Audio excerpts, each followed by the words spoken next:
Hey there, Jason Padolan here with Up My Hockey.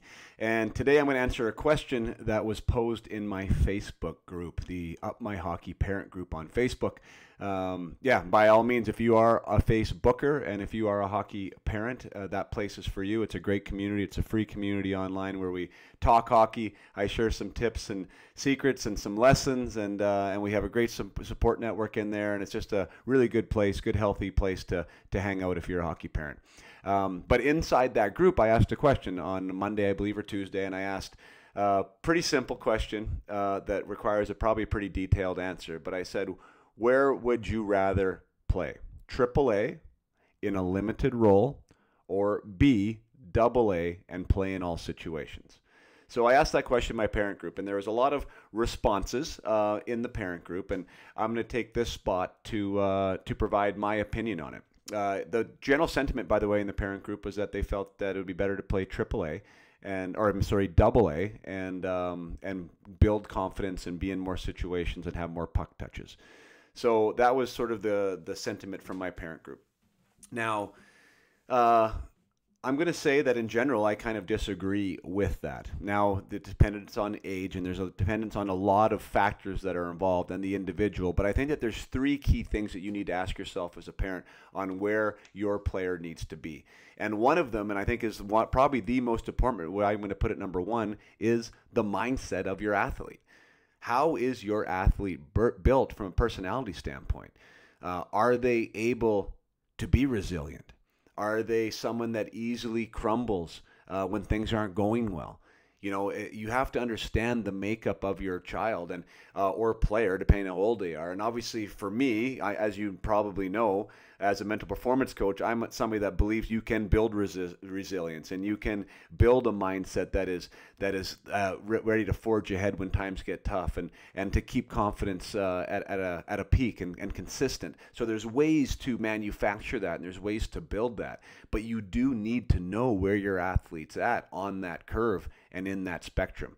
If your athlete gets easily dented, you know, gets frustrated easily, can fall into slumps quite easily, then you might not want them at that AAA level because they're going to be challenged and they're going to be pushed and maybe they're not ready for that. And we got to make sure we protect the experience of our player. So first and foremost, definitely want to know what type of your personality your player is.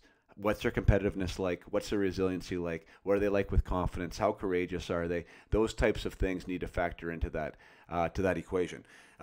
Number two is, where are they going to be on that spectrum? I know the question that I asked was a limited role. Like, what does that limited role mean?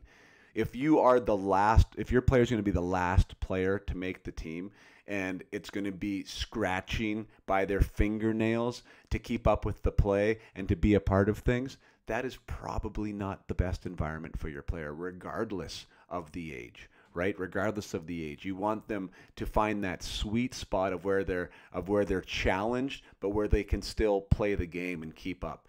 You don't want them to be the best player. You want them to be probably in that 60 to 75% bracket ideally, where you're going to be striving to keep up with those that are a little bit better, but also playing well enough that you can impact the game and have a positive impact on it. So that's kind of where the sweet spot is. Definitely, if you're the last one to make the team, in most cases you don't want them to be there. You'd rather have them at a lower level and be able to build that confidence in that structure. That's obviously hard to determine where your player is going to be exactly at the minor hockey league level, but definitely something to consider. If you are a second line forward or a third line forward, and you're able to keep up, maybe you're in a checking role and you get to kill penalties. Like, there's absolutely nothing wrong with playing that scenario. As Brad Larson recently said in an interview, he says, thrive and grow where you're planted.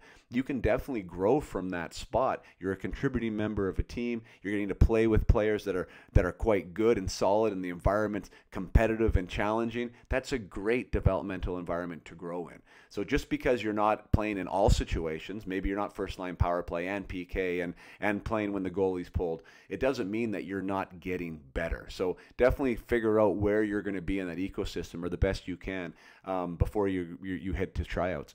And the third one, which I think is super, super important, is who the coach is. Where is the coach at each one of these levels? Sometimes the AAA coach isn't the better coach. Sometimes the AA coach is the better coach. especially for your child and the personality type, or what they deem is important. What is their coaching philosophy? So I would definitely recommend going in the spot where you're kind of undecided. Go where you think the coaching experience is going to be better, that develops the person and develops the player, creates an environment and a cultural environment that is inclusive and belonging and where everyone feels valued. All those types of things really can help the growth of your athlete, not only as a person, but obviously as a player on the ice. So those are my three things. One, what's the mental space? Consider the mental space. Obviously, there's ways to grow that mental space. That's what I do. There's ways out there to help players with that. It's a huge factor in development and being able to take on challenging situations. We can't just create environments for our players the entire time that is easy for them, right? That's not really growing their confidence at all. They do need to be pushed, they do need to be challenged, but they need to be have the tools with them along the way that they can respond to those challenges and overcome them. And yeah, number two was, where are they, right? Where are they on the whole sphere, on the spectrum? Are they the last one to make the team and they're completely out of their league? Then yeah, no, they probably shouldn't be there. Put them in a more a better experience, where they're going to have more fun, they're going to grow more passion for the game. But if they're kind of middle of the road, I think that there's no issue with that, right? That's actually a great nurturing developmental spot for them. And then the last one, like I said, is the coach. Coaching is super important. I mean, as a coach myself, I take great pride in trying to develop a team and an ecosystem that works and that's healthy for all the players. And I know there's a lot of great coaches out there, and I know that not all coaches are created equal too. So do what you think is best with the coach that's going to give the best experience for your child. So that's my long-winded answer to AAA or AA. Hope that helps. And if you're watching this video on YouTube, please do like and subscribe to the channel. It's all about player development. It's all about personal development, about how to make the best out of this experience called hockey. And I'll try to help you out and your player out along the way. So until next time, play hard and keep your head up.